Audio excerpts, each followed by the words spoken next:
Todas estas alteraciones de las que estuvimos hablando llevan a que haya cambios, por ejemplo, en la masa grasa. Aproximadamente a los 70 años hay un incremento de un 30%. Disminución del contenido hídrico, de la masa magra, aproximadamente 2 a 3 kilos por década, disminución del volumen del peso de los órganos como el hígado, el cerebro, el pulmón, etc. En esta etapa, los tumores malignos como el cáncer de mama, cáncer de endometrio y el cáncer de cuello se presentan en un 39%, este último, teniendo en cuenta que suele denominarse como el cáncer de la mujer joven. Recuerden que el cáncer de endometrio suele presentarse inmediatamente a que dejó de menstruar o en cualquier periodo posterior a haber dejado de menstruar. Las enfermedades cardiovasculares como hipertensión, ACV, se presentan aproximadamente en un 24%, la diabetes y las alteraciones de los hidratos de carbono con aumento del sobrepeso y la disminución de la actividad física es otra de las patologías frecuentes en este momento. Hay otras enfermedades crónicas y discapacitantes que se hacen presentes, sobre todo por alteraciones, por ejemplo, en las articulaciones, la presencia de las artritis y las artrosis que hacen que la mujer disponga de menor movilidad. Cuando hablamos sobre la atención de la mujer en menopausia, estamos hablando de su calidad de vida. Este concepto ha evolucionado hacia una perspectiva más psicosociocultural y entonces el nivel de bienestar y satisfacción del individuo se relaciona con los equipos de salud y con reevaluar esta etapa de la mujer. Recordemos que esta visión destaca los cambios en relación con la valoración de la fertilidad, de los roles reproductivos, de los patrones familiares, la valoración diferencial del género, los cambios de los roles sociales de la mujer, que terminan asociándose a cambios en su posición social. Esto es diferente en las diferentes culturas. Por ejemplo, en América Latina, recién hacia los años 90, se comenzó a tener una perspectiva sociocultural y actualmente hay instrumentos de medición válidos y confiables que permiten tener un índice de repercusión sociocultural de estos cambios en las mujeres. Esto es muy importante a la hora de decidir el tratamiento de estas pacientes. Dentro de las políticas de salud tenemos la promoción de la salud, informando sobre los beneficios de la actividad física, la nutrición, el manejo del estrés, el disfrute de la sexualidad, el asesoramiento sobre las enfermedades de transmisión sexual. Recuerden que estamos frente a una etapa donde la mujer ha tenido cambios generalmente con parejas y han tenido relaciones algunas duraderas, entonces hay que informarles nuevamente sobre las enfermedades de transmisión sexual, sus consecuencias y cómo prevenirlas. Respecto a la atención primaria, es muy importante tener en cuenta que este es el momento que vamos a tener tal vez el único contacto con este tipo de paciente, ¿sí? Entonces hay que contarles sobre la situación en la que se va a enfrentar, la frecuencia de los síntomas climatéricos, las manifestaciones, ya sean clínicas, subjetivas, y que van a tener que ver con el deterioro de su calidad de vida. También tenemos que tener en cuenta en la prevención primaria, la información sobre el tabaquismo, la alimentación, la ingesta del calcio, el alcohol, la higiene dental, informar sobre la morbilidad de estos procesos y los cambios que se van a ir produciendo. Es muy importante hacer una buena anamnesis en este momento, ¿sí? Se pueden hacer algunos pedidos específicos para promocionar estos hábitos saludables según la necesidad de cada paciente. Dentro de estas determinaciones tenemos, por ejemplo, los pedidos de laboratorio. Vamos a averiguar mediante toda esta lista que ustedes están viendo de laboratorios ver cómo están respecto a su anemia, la glucemia, su función renal, el colesterol, todo lo que es el perfil lipídico, que es muy importante, el tema de la vitamina D. Recuerden que disminuye muy fácilmente, hay muy poca disponibilidad alimentaria de la vitamina D y es una vitamina que es muy importante para el transporte del calcio. Debemos pedir mamografía para aproximadamente una vez por año o cada 2, de ser posible. Es un screening, por lo tanto debe hacerse en tiempo y forma. El PAP y colposcopía debe seguir realizándose en forma ordenada y buscando patología cervical, a lo que debemos agregar un electrocardiograma, valoraciones cardiológicas. Es el momento de hacer el primer control con el cardiólogo, ya que recuerden que comienzan las alteraciones respecto a la hipertensión y las enfermedades crónicas. Es indicación de una colonoscopía, ya que aumenta considerablemente el cáncer de colon. Uno de los temas importantes en este momento es el tratamiento hormonal de reemplazo. Esto ha sido muy discutido durante muchos años, ya que cuando se descubrieron los estrógenos sintéticos se usaron en mala cantidad, sin contraposición de progestágenos y demás, lo que en distintos estudios posteriores que se hicieron, como el de las enfermeras, se pudo observar que había habido un aumento en los tumores de mama. Por lo tanto, hubo muchas décadas en que hablar de terapia hormonal de reemplazo no era bien visto, por decirlo de alguna manera.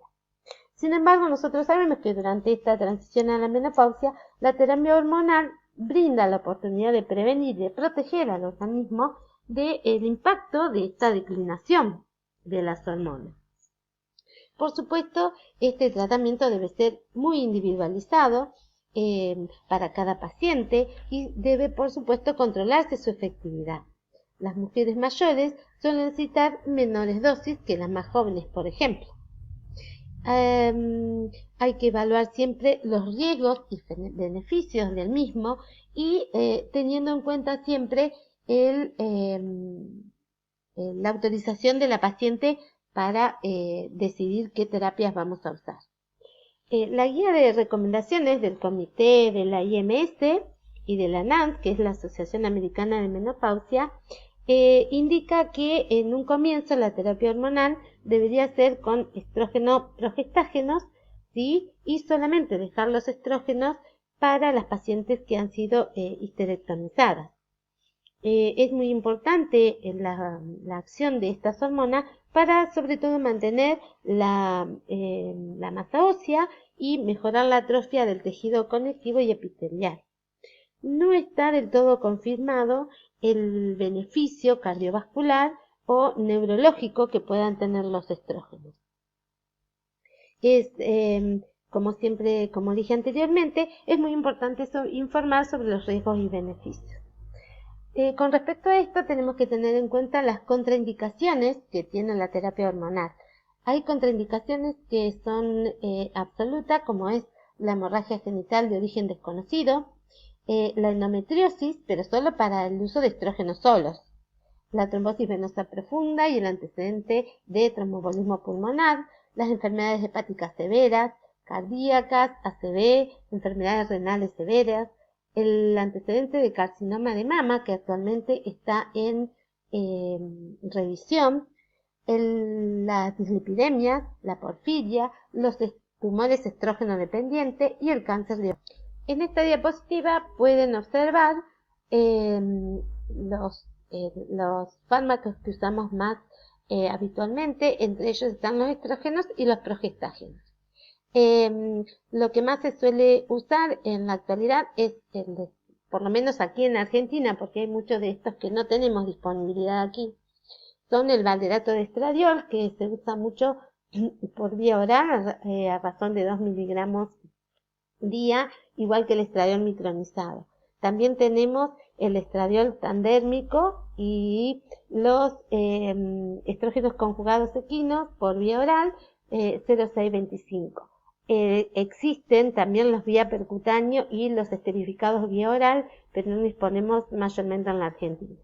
Dentro de los progestágenos, aquí puedes ver la lista, hay diferentes vías de administración por vía oral o vía vaginal, también transdérmica, y el DIU con levonorgestrel que tiene muy buenas indicaciones porque no tiene absorción sistémica y podemos acompañarlo con algún estrógeno, por ejemplo, solo vía oral, ya que, como dijimos en la Argentina, hay muy poca disponibilidad de estos fármacos.